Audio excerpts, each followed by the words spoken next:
Okay, may mga payakap na mga tawag na Z. Pakiligin kayo. Or was it just really a fan service? Oy mga kuya, ako this is Kuya Mike, ang kuya nyo sa Amerika, and this is for the Kuya Kuya List. Pag-usapan natin yung pagbabalik ng Charlie at ni Ralph sa bahay ni Kuya, lalo't lalo na sa pagkikita ni AZ at ni Ralph. Tuloy na ba ang kiligan? Abangan natin. Okay. Hello there, again to si Kuya Mike, kuya nyo sa Amerika. Mukhang mainit-init ang weather ngayon. Although naka-jacket pa rin tayo dahil kung minsan malamig doon sa pinagtatrabahuan natin. And ayan na nga, bumalik si Charlie at saka si Ralph sa bahay ni Kuya as official housemates.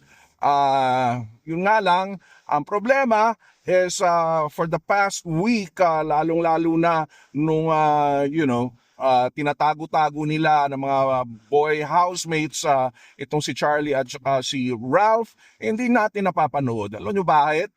Tinanggal na ang live streaming ng GMA at ng ABS-CBN. I think this is a reaction ng more of GMA just to protect yung lalo na si Dustin, no, and very protective talaga ang GMA every time sa mga artists nila, no, and that's good na company na tipong pinoprotektahan talaga nila, even if it's a reality show, just like just like Pinoy Big Brother.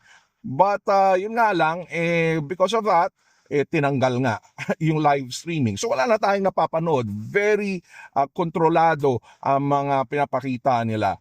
And naalala ko tuloy nung some time ago, probably years back, nag-stop din ang live streaming ang Pinoy Big Brother na supposedly free dahil nga sa reaction ng mga tao doon kay Bailey May at kay Kenzo. Masama talaga yung iniisip ng mga tao. Ang kuya, supposedly, very affectionate sila sa isa't isa. Bata pa noon si Bailey May, I think he was just 12 years old. And ayun, kinuyog-kuyog na yung mga housemates ng mga bata. Ayun, tinanggal ang live streaming. So that is just what happened here with the PBB collab. So hindi na natin nakikita kung ano talaga mga nangyayari sa loob ng bahay ni Kuya, unlike before. And yet, alam na natin na layag na or open na. Let's just put it that way. Open na itong si Ralph De Leon, na kung saan doon sa kanilang patask na sa huling challenge ay napakadali para kay Ralph na sagutin ang Leon. The last name niya. And congratulations kay Ralph dahil hindi nga siya kasali sa nomination ngayon, no? So magkakasama yan sila.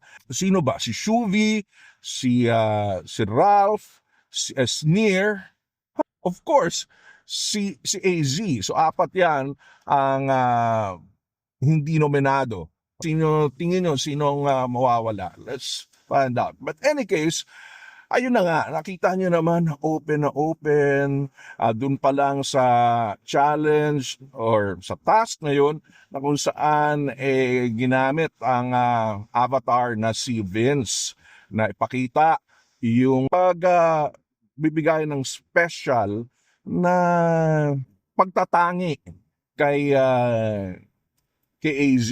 Okay, may mga payakap na mga tawag na Z. Pakiligin kayo. Open, layag na, no? Of course, maraming magsasabi, syempre, nakita na yan dun sa labas ng bahay ni Kuya, ang reaction ng mga tao regarding the supposed love team. So, mas ganap na si Ralph to be part of this so-called love team. With daw na, in a relationship si Larkin at saka si AZ, pero wala na, no holds barred, tuloy-tuloy na ang pagpapakita ni Ralph. Now, I don't know kung nag-iba na yung feelings ni Ralph or was it just really a fan service sa mga fans ni AZ and Ralph.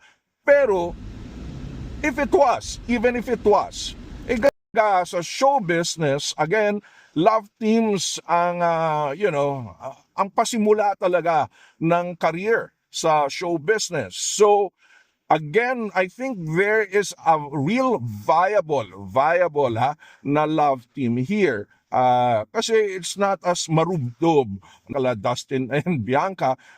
Ito parang pa-cute lang and yet effective, no?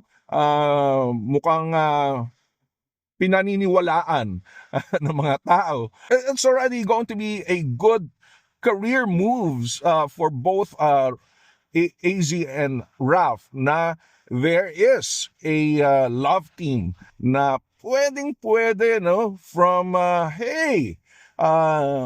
from endorsements to teleserye to movies. And I think teleserye will be good for both of them. After all, si Maris Racal at saka si Anthony Jennings, di ba? Nagsimula rin sa ganyan. Pero who knows kung maging totoo ang feelings ng isa't isa, lalo na kay Ralph, why not? Di ba? You know, they really look good together. Okay? Na marami nung nakapansin naman na ganyan, no? They look good together. And and can I just say, matalino talagang si Ralph, kaya nanalo dun sa challenge na yun. And sabi nga, honors class siya. And I like to think sa Ateneo siya. Can I also boast na ako ay taga-Ateneo High School and honors class din.